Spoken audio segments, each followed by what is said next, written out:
Hello বন্ধুরা, আপনারা সবাই কেমন আছেন? আশা করছি আপনারা প্রত্যেকে ভালো আছেন। তো চলুন আজকে দেখে নেওয়া যাক আমার এই সুন্দর পিঠা রেসিপিটা। তো এটা আপনারা খুব সহজেই চটপট বানিয়ে ফেলতে পারেন আর ভীষণ ভালো লাগবে।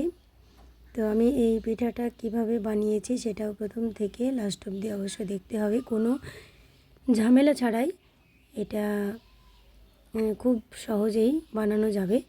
তো আমি এখানে ময়দা নিয়েছি আর ময়দার সঙ্গে আমি আলু সিদ্ধ করে রেখেছি, সেই আলুটাকে ভালোভাবে ম্যাশ করে নিয়েছি।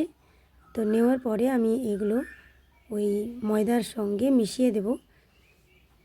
আর তার সঙ্গে ময়দাতে আমি স্বাদ মতো লবণ অ্যাড করব। তো এটা ভালোভাবে মেখে নিতে হবে আর খুব সামান্য জল দিলেই কিন্তু এটা মাখা হয়ে যাবে।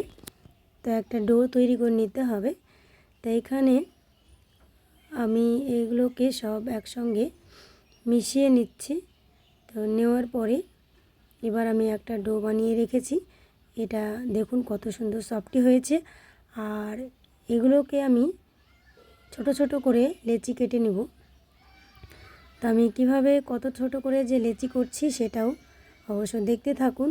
এই যে এইভাবে আমি করে নিয়েছি, নিয়ে ছোট ছোট করে কেটে নিচ্ছি।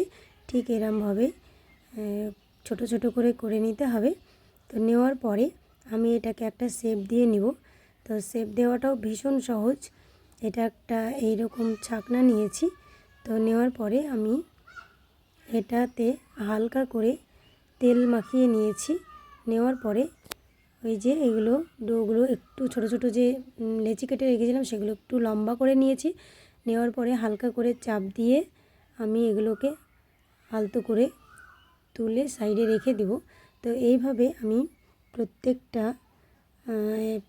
এইভাবে বানিয়ে রেখে দিচ্ছি। আর এগুলো এই দিকে যদি ঘোরানো হয় তাহলে অন্যরকম শেপ হবে।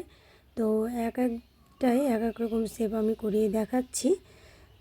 তো এইভাবে দেখুন কোনো ঝামেলা ছাড়াই, এর ভিতরে যে কোনো আলাদা পুর দিতে হচ্ছে সেরকমটা নয়। আমি এগুলো সব প্রত্যেকটা করে নিয়েছি। আর এটা মনে হচ্ছে কি পলু পোকার মতো। তো এখানে আমি সাদা তেল নিয়েছি। নেওয়ার পরে তেলটা যখন গরম হয়ে উঠেছে তখন আমি ওইগুলোকে লাল করে ভেজে তুলে নেব। লাল করে ভেজে সবগুলো যখন তুলে নেওয়া হবে তখন আমি কিন্তু অন্য সাইডে খেজুরের গুড় দিয়ে আর কিছুটা জল দিয়ে আমি ওটাকে সেরা তৈরি করে নিয়েছি। আর চিনির সেরার থেকে খেজুরের গুড়ের সেরাতে ভীষণ ভালো লাগবে। তো এইভাবে দেখুন আমি সব লাল করে ভেজে তুলে নিলাম। তো নেওয়ার পরে আমি অন্যদিকে ওই যে গুড়ের যে সেরা করে রেখেছি সেটা কিন্তু আমি অবশ্য ফুটিয়ে রেখেছি। এবার আমি ওই সেরার মধ্যে সবগুলো একসঙ্গে দিয়ে দেব আর ভালোভাবে ডুবিয়ে দিয়ে আমি এটা অনেকক্ষণ ধরে রেখে দেব। তাহলে কিন্তু ওই যে সেরাগুলো সব এই পিঠার ভিতরে প্রবেশ করবে আর পিঠাটাও নরম তুলতুলে হবে, খেতেও ভীষণ ভালো লাগবে।